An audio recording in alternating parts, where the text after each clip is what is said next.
तो हेलो बच्चों, आज हमारे पास एनसीईआरटी का एग्जाम्पल नंबर ही डाला है। एग्जाम्पल नंबर है हमारा 1.11।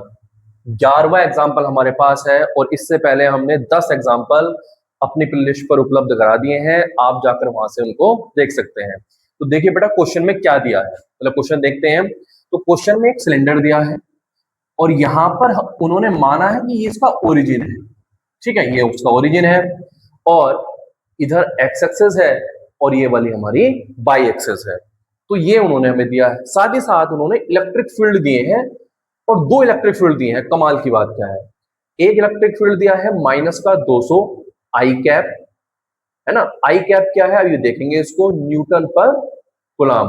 और ये किसके लिए दिया है, जब एक्स तुम्हारा छोटा हो किससे, जीरो से, है ना। इसका मतलब क्या है बच्चों, आपको सबको पता है जो एक्स एक्सेस होती है ये ओरिजिन से इधर तो तुम्हारी क्या होती है बेटा, पॉजिटिव होती है, और ओरिजिन से इधर ये क्या होती है बेटा, तुम्हारी नेगेटिव होती है। ये सबको पता है ये वाली बात, है ना। तो यहाँ पर उन्होंने बोला है जब एक्स जीरो से क्या हो, छोटा हो, तो बेटा जीरो एक्स बड़ा कब है जीरो से, जब इधर चलोगे तो एक्स की वैल्यू जीरो से ज्यादा होगी, और जब आप इधर चलोगे पीछे की ओर आओगे तो एक्स की वैल्यू जीरो से छोटी होगी।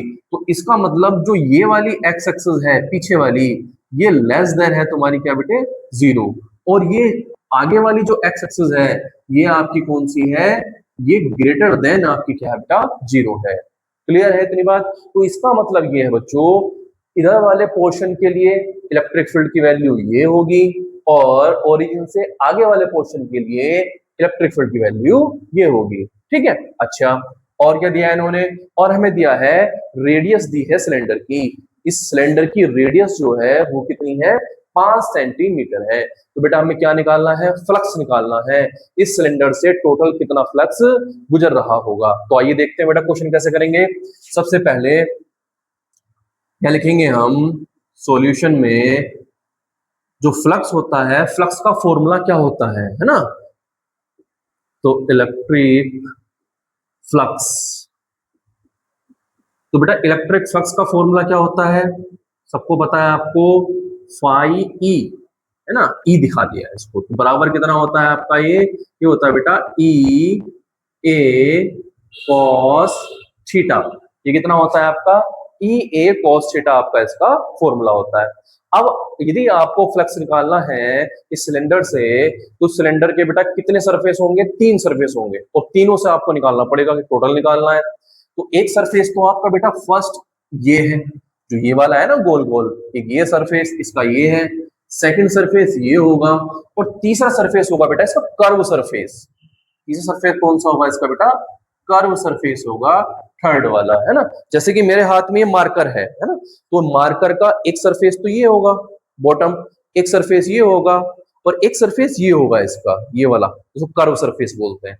तो 3 सरफेस हैं इसके, 1 2 3, और तीनों से बेटा हमें क्या निकालना पड़ेगा, फ्लक्स निकालना पड़ेगा। बहुत सिंपल है, और किस फॉर्मूले का यूज करेंगे, इस फॉर्मूले का हम यूज करेंगे। तो आइए देखते हैं। सबसे पहले यहां लिखेंगे हम total flux, total electric flux phi E equal, तो कैसे करेंगे बेटा, इस फर्स्ट सरफेस से कितना फ्लक्स निकलेगा प्लस सेकंड सरफेस से कितना फ्लक्स निकलेगा और प्लस इस थर्ड सरफेस से कितना फ्लक्स निकलेगा, इन सबको हमें ऐड करना पड़ेगा। क्लियर है इतनी बात। तो देखते हैं बेटा, तो बारी बारी से हम फर्स्ट सेकंड थर्ड इन तीनों के फ्लक्स निकाल लेते हैं। तो सबसे पहले हम क्या काम करते हैं, फर्स्ट सरफेस से कितना फ्लक्स बाहर निकल रहा है ये निकाल लेते हैं। फॉर्मूला क्या होगा हमारा, फॉर्मूला होगा ई ए कॉस थीटा, ये होगा हमारा फॉर्मूला। ठीक है, आइए बेटा इसमें देखते हैं। अब इन्होंने इसमें क्या दिया बेटा, कि यहाँ जो इलेक्ट्रिक फील्ड है ना, यहाँ जो इलेक्ट्रिक फील्ड है बेटा, इसके यहाँ देखते हैं कि ये जो फर्स्ट सरफेस है, ये कौन सा सरफेस है हमारा, फर्स्ट। इस फर्स्ट सरफेस के लिए इलेक्ट्रिक फील्ड हमारा कौन सा वाला होगा, ये वाला इलेक्ट्रिक फील्ड होगा इसके लिए। क्यों, क्योंकि ये x लेस देन जीरो है, जीरो से छोटे वाले के लिए, जीरो से इधर वाले के लिए इलेक्ट्रिक फील्ड कौन सा होगा बेटा, ये होगा। तो इलेक्ट्रिक फील्ड यहाँ पर इस तरह से दिया है इन्होंने, ये इलेक्ट्रिक फील्ड की वैल्यू है इसके लिए। अच्छा इलेक्ट्रिक फील्ड इधर ही क्यों आया, पता कैसे चला हमें? कि देखो बच्चों यहाँ पर लगा है -200 i कैप, ये लगा है तो माइनस में है, और माइनस का मतलब क्या होगा कि जब हम बेटा इधर की ओर चलेंगे तभी तो इसकी वैल्यू नेगेटिव होगी, है ना।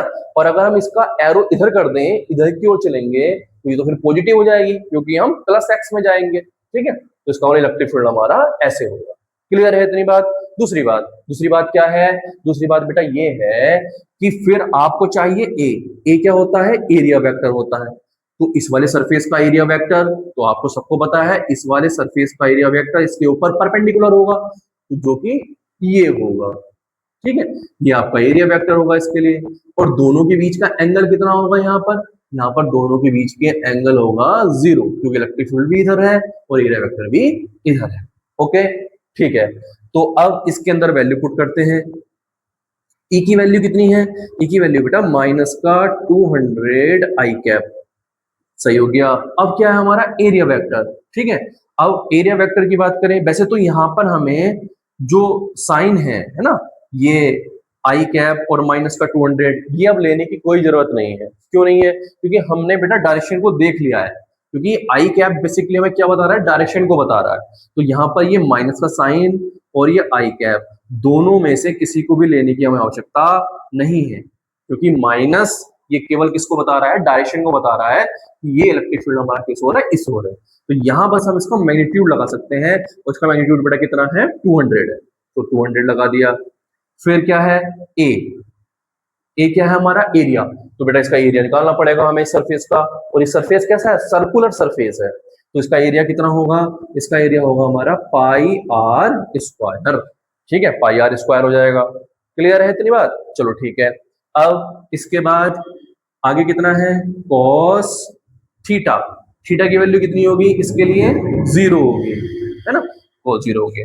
अब इसको आगे सॉल्व करते हैं, देखते हैं ये क्वेश्चन कैसे सॉल्व होगा। तो आगे यहां पर सॉल्व कर लेते हैं। इसको देखिए, ये कितना है? 200,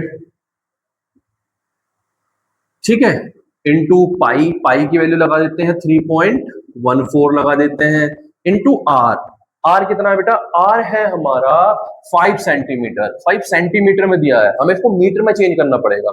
तो 5 सेंटीमीटर को मीटर में चेंज करोगे तो 5 इंटू 10⁻⁻2 हो जाएगा, ये मीटर में हो गया।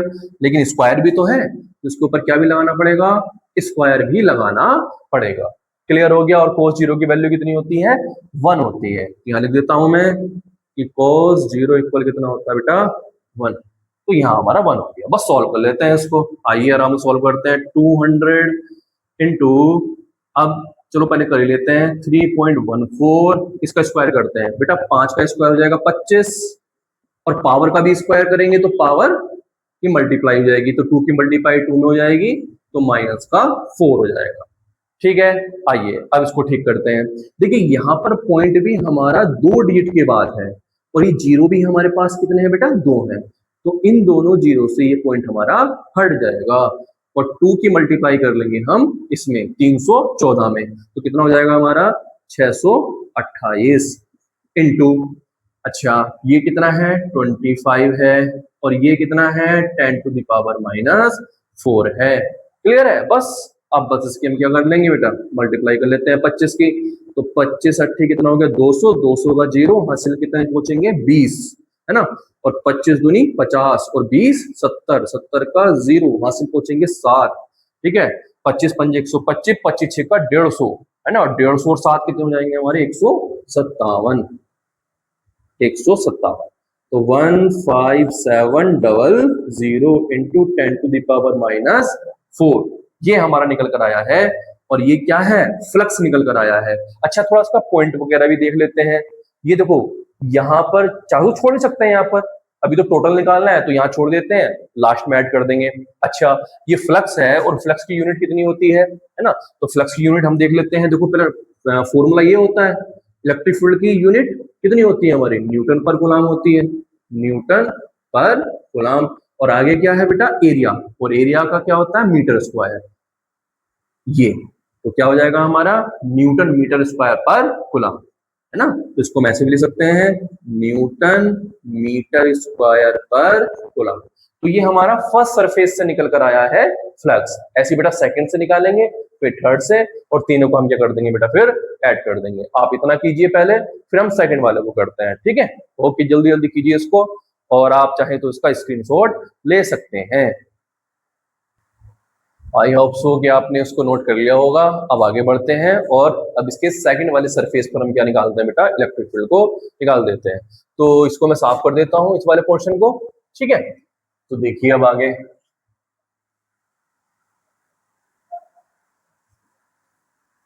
तो यहां देखते हैं बेटा, चलो इसको मैं रहने देता हूं। तो यहां पर हम करते हैं सेकंड वाले पोर्शन के लिए, इस वाले सरफेस के लिए करते हैं। अब देखिए फिर से वही फॉर्मूला है, यहां लिखेंगे हम 5 सेकंड, क्योंकि सेकंड सरफेस पर निकालना है। फॉर्मूला क्या है हमारा, फॉर्मूला है हमारा ई ए कॉस थीटा, ये हमारा फॉर्मूला हो गया, ठीक है। अब उसके लिए देखते हैं, क्योंकि बेटा यहां पर ये जो पोर्शन है ये हमारा ओरिजिन से आगे है ना, आगे है, तो इलेक्ट्रिक फील्ड हमारा पॉजिटिव दिया है, अभी मैंने बताया था आपको। तो पॉजिटिव दिया है तो पॉजिटिव की डायरेक्शन कहाँ होगी, आगे की तरफ ही तो होगी ना ये। तो यहाँ पे इलेक्ट्रिक फील्ड कैसा होगा, आगे की ओर होगा। चलो सही है। और उसके बाद फिर हम देखते हैं कि इसके लिए जो एरिया वेक्टर है उसकी भी डायरेक्शन कहाँ होगी, आगे की तरफ होगी। तो यहाँ भी दोनों के बीच का जो एंगल होगा थीटा, वो कितना होगा हमारे पास, 0 होगा, क्या भी 0 होगा। तो बस यहाँ पर हम कर देते हैं क्वेश्चन को। तो यहाँ हम लिखेंगे ई की वैल्यू, मैग्नीट्यूड लगाना है बस, तो 200 हो गया। एरिया, एरिया की वैल्यू वैसे तो हमने कैलकुलेट की थी, चलो दोबारा से लगा देते हैं, पाई आर स्क्वायर हो गया, ठीक है। और कोस कितना हो जाएगा हमारा, 0 हो जाएगा। फिर से कोस कितना हो जाएगा हमारा बेटा, 0 हो जाएगा। क्लियर है। अच्छा, यहाँ पर हमने पॉजिटिव क्यों ली है और डायरेक्शन आगे क्यों ली है, क्योंकि ब्रैकेट में लिख सकते हैं, क्योंकि यहाँ पर x 0 से बड़ा है, मतलब आगे है, पॉजिटिव है, तो इसलिए पॉजिटिव वाली वैल्यू हमने यहाँ पर ली है। अच्छा, 200 पाई की वैल्यू फिर से 3.14, आर की वैल्यू वही लगा देंगे, 5 सेंटीमीटर दी है तो मीटर में चेंज करेंगे, 5 × 10⁻⁻2 का होल स्क्वायर, और cos 0 की वैल्यू कितनी हो जाएगी हमारी, 0। इसको हमने अभी सॉल्व किया, सेम ही तो है वो पहले वाला, तो सेम ही है। तो इसका आंसर फिर से हमारा कितना जाएगा, 5700 × 10⁻⁻4 न्यूटन मीटर स्क्वायर पर कूलम। तो सेम यही आ गया। अब हम थर्ड वाले को कर लेते हैं कि थर्ड सरफेस से कितना फ्लक्स पास करेगा, कि थर्ड सरफेस से हमारा कितना फ्लक्स पास करना है उसको देख लेते हैं। तो बेटा थर्ड सरफेस कौन सा है, ऊपर वाला है ना, ये वाला। जैसे मेरा मार्कर है तो इस मार्कर का ये जो कर्व सरफेस है व्हाइट वाला, ये आपका क्या होगा, इसका थर्ड सरफेस है। अच्छा, अगर मैं इस पे एरिया वेक्टर की बात करूं तो एरिया वेक्टर यही तो होगा, मेरी फिंगर जो है ये मेरा एरिया वेक्टर होगा, ये परपेंडिकुलर है इसके ऊपर। तो देखिए, तो यहाँ पर एरिया वेक्टर इस तरह से होगा। क्लियर है, बात समझ आ रही है। अच्छा, और इलेक्ट्रिक फील्ड, इलेक्ट्रिक फील्ड तो बेटा एक्स डायरेक्शन के अंदर है ना, इलेक्ट्रिक फील्ड तो ऐसे है, इधर की टाइप है इलेक्ट्रिक फील्ड यहाँ पर। क्लियर है। अब अच्छा, कोई बच्चा कहेगा सर हम तो यहाँ पर निकालेंगे, ओरिजिन से इधर निकालेंगे, तो यहाँ पर कर लो, एरिया वेक्टर ऊपर की तरफ होगा और इलेक्ट्रिक फील्ड इधर की तरफ होगा। तो यहाँ भी एंगल 90 है और यहाँ भी एंगल कितना है, 90 है, दोनों केस में 90 है एंगल। ठीक है, तो आइए देख लेते हैं इसको फिर। तो क्या फॉर्मूला लगाएंगे हम, ई ए कॉस 90, और कॉस 90 की वैल्यू कितनी होती है बेटा, 0 होती है। इसलिए थर्ड सरफेस से निकलने वाला फ्लक्स कितना हो जाएगा, 0 हो जाएगा। क्लियर है। तो टोटल फ्लक्स ऐसा निकालेंगे, टोटल निकालना है तो सबको ऐड करना पड़ेगा। यहां लिखेंगे हम total flux phi E equal बराबर क्या होगा, फर्स्ट सरफेस से फ्लक्स प्लस सेकंड सरफेस से फ्लक्स और प्लस थर्ड सरफेस से फ्लक्स। क्लियर है। फर्स्ट वाली की वैल्यू कितनी आई है, फर्स्ट वाली की वैल्यू आई है 157,000 10⁻⁻4, और सेकंड वाले की वैल्यू कितनी आई है, सेम ही आई है 10⁻⁻4, और थर्ड वाले की कितनी है बेटा, इसकी तो 0 है, थर्ड वाले की वैल्यू कितनी है, 0 है। इसको साफ कर देता हूं उधर वाले को, तो ये हम साफ कर देते हैं। तो थर्ड वाले की वैल्यू कितनी आई है बेटा, 0 आई है थर्ड वाले की वैल्यू। क्लियर है, बस अब सिंपल ऐड कर दो। चलो अच्छा इसको देख लेते हैं, अब तो ठीक कर लेते हैं, वहां पर ठीक नहीं किया ना, यहाँ पर ठीक कर लेते हैं। देखिए यहाँ पर बेटा पॉइंट यही तो होगा, है ना। अब पॉइंट कहाँ लगाना होता है हमें, एक डिजिट के बाद, तो 1 2 3 4, हम 4 अंक को क्रॉस करके यहां पर आ रहे हैं, ठीक है। तो पावर भी कितनी हो जाएगी, प्लस की 4 हो जाएगी। तो और लेकिन यहाँ पर पहले से किसकी है, माइनस की 4 है, तो प्लस के 4 हमारी आ रही है पॉइंट को लेके आने की वजह से, और माइनस की 4 ही है, तो दोनों कट जाएंगी तो पावर खत्म हो जाएगी। तो यहाँ हो जाएगा हमारा 1.57, जीरो छोड़ देंगे पीछे वाले, ऐसे प्लस ये भी सिंपल हो जाएगा 1.57, और दोनों को हम कर देंगे ऐड। तो कितना आ जाएगा दोनों को ऐड करने के बाद हमारा 7 7 14, 14 का 4 हो गया, हासिल गया 1, 5 5 10, 10 और 11 हो गया, और 1 2 और 1 3 हो गया। तो 3.14 हमारा इसका आंसर आया है। और फ्लक्स की यूनिट क्या होगी, न्यूटन मीटर स्क्वायर पर कूलम। तो ये टोटल फ्लक्स हमारे पास निकल कर आ चुका है, आप नोट कीजिए इसको इतने। ओके, तो आइए बच्चों अब इसका लास्ट पार्ट कर लेते हैं। टोटल फ्लक्स तो हमने निकाल लिया है कि टोटल फ्लक्स बेटा कितना पास होगा, तो इतना पास होगा इससे 3.14 न्यूटन मीटर स्क्वायर पर कूलम। अब ये निकालना है कि इसके अंदर कितना चार्ज बैठा हुआ, कि फ्लक्स कौन निकालेगा, फ्लक्स कौन बनाएगा, चार्ज तो बनाएगा। तो यहाँ पर बैठा हुआ जो चार्ज है वो कितना फ्लक्स बाहर निकाल रहा है, इतना फ्लक्स बाहर निकाल रहा है, तो वो चार्ज है कितना, है ना, उस चार्ज की वैल्यू कितनी है वो हमें निकालनी है। तो आइए निकालते हैं, इसको हम साफ कर देते हैं। अब सेम लास्ट वाला क्वेश्चन की तरह है, जैसे कि मैंने बेटा अभी आपको बताया था पिछले वाले क्वेश्चन के अंदर, कि जो अगर चार्ज आपके पास हो और फ्लक्स निकालना हो, या फ्लक्स हो चार्ज हो, फ्लक्स और चार्ज का दोनों का जो रिलेशन होता है वो किसने बताया था, गॉस ने बताया था, है ना। तो यहाँ पर हम किसका यूज करेंगे बेटा, गॉस लॉ का यूज करेंगे। तो लिखेंगे according to Gauss law, Gauss's law. तो भाई गॉस का नियम क्या है, गॉस का नियम कहता है कि जो टोटल फ्लक्स है, इलेक्ट्रिक फ्लक्स, वो इक्वल होगा आपके चार्ज इनसाइड, इन लिख देता हूं बेटा यहाँ, चार्ज इनसाइड और अपॉन एप्सिलॉन नॉट, ये फॉर्मूला होता है। मतलब कि इसके अंदर कुल कितना चार्ज बैठा है उसको डिवाइड कर दो आप एप्सिलॉन नॉट से, तो क्या निकल जाएगा आपके पास, फ्लक्स निकल जाएगा। और ये हमने निकाल दिया है फ्लक्स, है ना, फॉर्मूले से कितना निकल कर आया है, 3.14 निकल कर आया है, ठीक है। तो Q इनसाइड निकालना है, तो Q को भी Q रहने देते हैं, निकाल देने के देते हैं, तो निकालना ही है ना। अच्छा एप्सिलॉन नॉट की वैल्यू कितनी होती है हमारी, सबको पता है 8.854 10⁻⁻12 होती है। बस क्रॉस मल्टीप्लाई करनी है, इसकी मल्टीप्लाई कहाँ कर देंगे, इसमें कर देंगे, तो Q की वैल्यू हो जाएगी।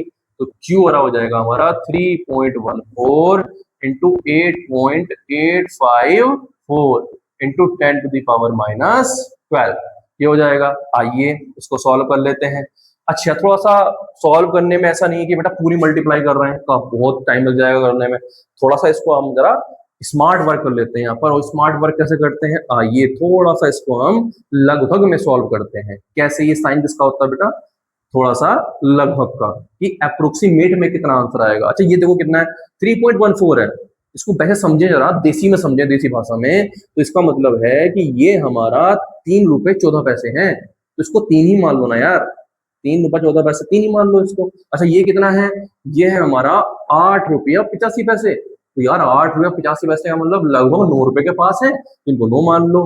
तो 9 किया कितने हो जाएंगे हमारे पास, 27, ठीक है, कितने हो जाएंगे हमारे पास, 27 इंटू 10⁻⁻12। क्लियर है, ये हमारा क्या है बेटा, आंसर निकल कर आया। चाहो तो पॉइंट यहाँ लगा लो, तो पॉइंट यहाँ लगाओगे तो 2.7 हो जाएगा, और इंटू 10⁻⁻ कितनी हो जाएगी, क्योंकि हमने यहाँ पर पॉइंट लगाया है तो पावर यहाँ पर बढ़ जाएगी, है ना। तो पावर बढ़ेगी तो कितनी हो जाएगी, -11। अब ये मत कहना कम हो गई है, ये बढ़ गई है, -11 बड़ी होती है, ठीक है। और यूनिट क्या होगी इसकी, कूलम, जो चार्ज निकाला है। तो ये क्वेश्चन था, बहुत आसान था क्वेश्चन था, इसको आप कीजिए, समझिए, और फिर मिलते हैं आपको नेक्स्ट क्वेश्चन में। और लास्ट क्वेश्चन होगा इसका बिल्कुल अंतिम क्वेश्चन, ठीक है। तो आराम से इसको कीजिए, तब तक मिलते हैं आपसे नेक्स्ट क्वेश्चन में। ओके।